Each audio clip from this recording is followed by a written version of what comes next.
También fue el primer faraón responsable de los primeros estudios anatómicos en Egipto, así como de las primeras autopsias de las que se tenga constancia.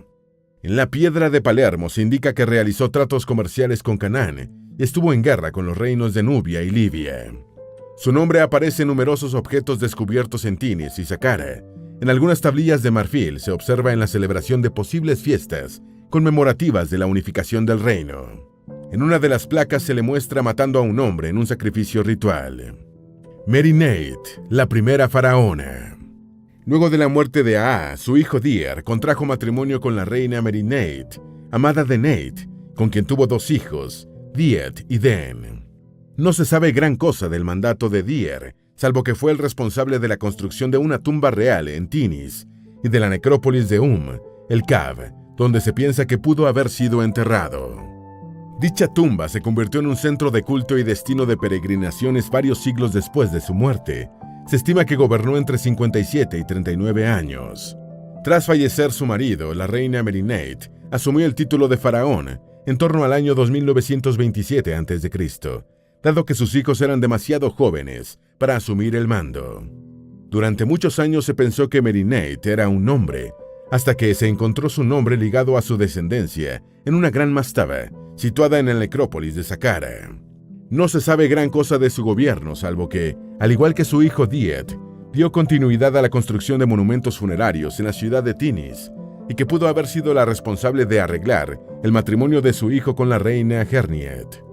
La reina sobrevivió a su hijo Diet, quien, de acuerdo con Manetón, gobernó Egipto durante 23 años, y falleció sin dejar descendencia ni hacer grandes innovaciones, salvo la introducción del cobre en la elaboración de herramientas y objetos decorativos, algo que en siglos previos era propio de la cultura Madi-Buto.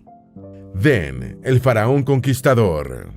Aunque el proceso de unificación del Alto y el Bajo Egipto había comenzado durante el gobierno de Narmer, ningún faraón había ostentado el título de gobernante del Alto y Bajo Egipto de forma oficial. Esto cambió con el ascenso del faraón Den, quien estableció ritos religiosos destinados a repetir el Hebsed, es decir, la coronación como una forma de renovar el poder real. De acuerdo con lo que relatan las inscripciones de la Piedra de Palermo, el gobierno del faraón Den estuvo caracterizado por un gran número de ceremonias religiosas y por su guerra contra las tribus nómadas del Sinaí, cuyos territorios deseaba para sí. Entre sus principales obras se encuentra la construcción de la tumba de su madre, Merinate, en la necrópolis de Saqqara, quien falleció durante su reinado, así como la construcción de su propia tumba en la necrópolis de el Cab, para la que empleó granito rojo, un material que nunca antes se había usado en la pavimentación de las tumbas. Adjeb y Semerjet, los faraones malditos. Tras varios años de prosperidad, la primera dinastía se va a enfrentar a 2 grandes crisis, en un periodo de 19 años. La primera de ellas llegará durante el mandato del faraón Adjeb, quien, de acuerdo con el investigador Toby Wilkinson, gobernó cerca de una década, según inscripciones de la Piedra de Palermo. Se presume que Adjeb procedía del Alto Egipto, concretamente de la ciudad de Tinis, donde se le llamaba como Merbiab. Su gobierno enfrentó varios levantamientos en el Bajo Egipto y la pérdida de su primogénito, el príncipe Sabu, quien murió en circunstancias sospechosas, posiblemente debido a un complot. Su lugar de descanso iba a ser la necrópolis de el Cab, Abidos, en una tumba relativamente pequeña y sencilla, con la cámara funeraria construida totalmente de madera. No obstante, algo sucedió y su cadáver fue enterrado en otro lugar, hasta ahora desconocido. Tras su muerte, Semerjet, el hijo de Adjeb, con la reina Batirites, asumió el trono y le tocó hacer frente a una plaga en su primer año de gobierno, algo que hizo que la casta sacerdotal lo declarara como usurpador, porque no había sido nombrado oficialmente por su padre como sucesor antes de morir, lo que se consideraba un muy mal augurio dentro de las creencias egipcias. No se sabe si Semerjet fue responsable de la muerte de su padre o de su hermano mayor. No obstante, el hecho de que mandara a borrar el nombre de su padre de todos los monumentos por primera vez en la historia de Egipto, algo que no logró del todo, ya que sobrevivieron algunos testimonios, indica que lo odiaba incluso después de muerto. Ka, el último faraón de la primera dinastía. La transgresión de Semerjet de borrar la historia de su predecesor fue el inicio de una práctica que se repetiría varias veces a lo largo de la historia de Egipto. La segunda vez que se aplicó esta medida lo hizo su propio hijo, el faraón Ka, quien borró la mayor parte de los monumentos que honraban la memoria de su padre y que trató de restaurar la memoria de su abuelo. De acuerdo con Manetón, Ka, el último faraón de la primera dinastía, reinó durante 26 años, entre los años 2853 y 2828 a.C.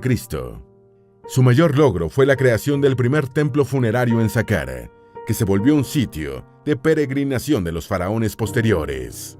La importancia de este templo radica en que fue el primero de la historia egipcia que se hizo para honrar a un faraón y no a un dios mítico, como ocurría con los templos anteriores.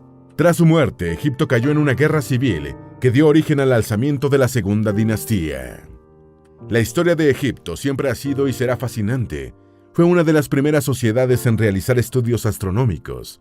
Crearon la escritura jeroglífica, diseñaron grandes y variadas obras de arte a lo largo de 10.000 años antes de Cristo. Elaboraron los primeros grandes monumentos funerarios, realizaron los primeros estudios de anatomía en medicina, establecieron relaciones comerciales con reinos distantes de Nubia, Siria y Mesopotamia, entre muchos otros, y todavía quedan muchas cosas sobre ellos por descubrir. Esperamos que este video te haya sido útil. Si tienes algo que agregar, por favor, compártelo con nosotros en la sección de comentarios. Dale me gusta a este video y envíale el enlace a tus familiares y a tus mejores amigos para que también sepan más sobre los orígenes del antiguo Egipto. Si eres nuevo en nuestro canal, no olvides suscribirte. No se te olvide seguirnos en todas nuestras redes sociales, que van a estar aquí abajo en la descripción. Recuerda, un pueblo que no conoce su historia está condenado a repetirla.